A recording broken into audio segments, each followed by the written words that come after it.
अमोघ शक्ति देखने वाले सभी दर्शकों को पंडित अखिलेश उदय जी का प्रणाम। नमन। मित्रों, एक प्रश्न आया है कि घर में शंख रखना चाहिए कि नहीं। सनातनी व्यक्ति को घर में शंख रखना चाहिए या नहीं। इस प्रश्न में ही उसका उत्तर छुपा हुआ है। सनातनी व्यक्ति को, हिंदू धर्म को, सनातन धर्म को मानने वाले व्यक्ति को अपने घर में शंख रखना चाहिए या नहीं। सनातन धर्म में शंख कोई अपवित्र वस्तु है क्या, या कोई ऐसी वस्तु है जिससे आपका नुकसान हो जाएगा, या सनातन धर्म में शंख को एक पवित्र वस्तु माना गया है, इसकी ध्वनि को पवित्र माना गया है।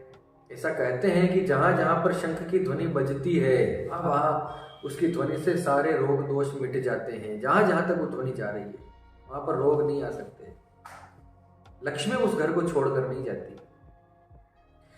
सनातनी व्यक्ति के घर में शंख होना ही चाहिए। पता नहीं कहां से इस मार्केटिंग में, इंटरनेट पे पता नहीं कहां से कौन कौन बाबा उठ कर आ गए हैं।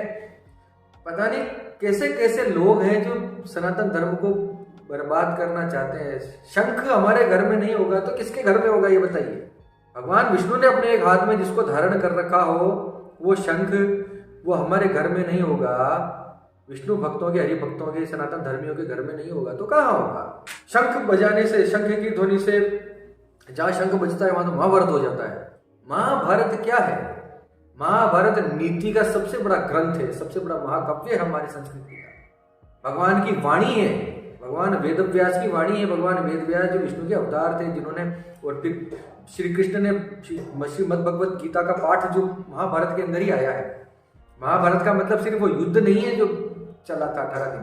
महाभारत जो है उस युद्ध का नाम नहीं है, वो युद्ध तो कुरुक्षेत्र का युद्ध था।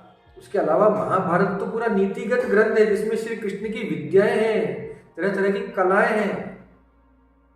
महाभारत हो जाएगा, अरे हो जाएगा महाभारत। इतना नीति, इतना ज्ञान, इतना उस युग की संस्कृति, शंख बजने से महाभारत हो जाएगा। ये कहाँ का लॉजिक है, मुझे ये नहीं समझ में आता। शंख का महाभारत का क्या लेना है, क्या लेना देना है। सिर्फ वो भगवान श्री कृष्ण ने वो पांचजन्य से जो अपने शंख से जो युद्ध का वो रोज सुबह आगाज करते थे तो वो उससे कुछ, अरे नहीं भाई, ऐसा नहीं होता। शंख एक परम पवित्र वस्तु है। शंख के अंदर जो जल होता है उस जल को सुबह सुबह अपने बच्चों को पिलाइए। आपके बच्चों की स्मृति कभी क्षीण नहीं होगी, उनकी विद्या कभी विस्मृत नहीं होगी। शंख के अंदर जल भर कर रखिए। रोज शंख के ऊपर सुबह, अगले दिन उसके ऊपर हाथ रखिए और 11 बार गायत्री मंत्र बोलिए। उस जल को अपने बच्चे को पिलाइए। फिर देखिए, आप 1 महीने 1.5 महीने में आपके बच्चे के अंदर परिवर्तन देखिए। उसकी समस्याओं का निराकरण होते हुए अपनी आंखों से देखिए। शंख को बजाइए अपने घर में। आपके घर से रोगों को, झगड़ों को, कलह कलेश को जाते हुए, निकलते हुए देखिए अपने घर के अंदर। भगवान की पूजा में अगर शंख रख रखा है, भगवान की पूजा के लिए शंख को का उपाय बताया गया है, तो हमारे घर में क्यों नहीं होना चाहिए। इसकी संख्या जरूर है, 2 शंख। शास्त्र कहता है, ब्रह्म वैवर्त पुराण में कहा गया है कि 2 शंख एक घर में नहीं होना चाहिए, वो ठीक है। लेकिन शंख अपने घर में होना ही चाहिए। शंख का जल अपने घर में छिड़किए, उसका जल पीजिए। देखिए आपके घर में सुख शांति आती है कि नहीं आती है। ये पंडित अखिलेश उदय जी बैठा है वापस जवाब देने के लिए, मैं कहीं नहीं जा रहा हूँ। ये सब जो अब इंटरनेट की दुनिया में जो ये सब बातें चल पड़ी हैं कि शंख नहीं रखना चाहिए, शिवलिंग मत रखिए और शालिग्राम घर में नहीं होना चाहिए, और ये सब जिस तरीके से ये बातें की जा रही हैं, ये हमारे धर्म को बिगाड़ने का प्रयत्न है और कुछ नहीं है इसके अलावा। शंख और शिवलिंग और शालिग्राम और हम नहीं रखेंगे अपने घर में तो कौन रखेगा वो? इनसे कैसे नुकसान हो सकता है? अरे भैया, तुम्हारी चोरी, तुम्हारे पाप, तुम्हारे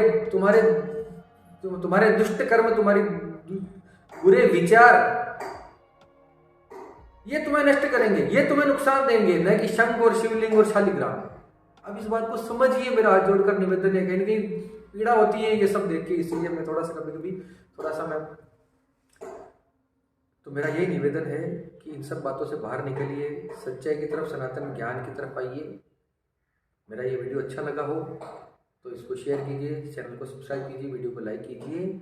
आप सबके मंगल की कामना करता हुआ मैं पंडित अखिलेश उदित आपसे विदा लेता हूँ। धन्यवाद। सर्वे भवन्तु सुखिनः।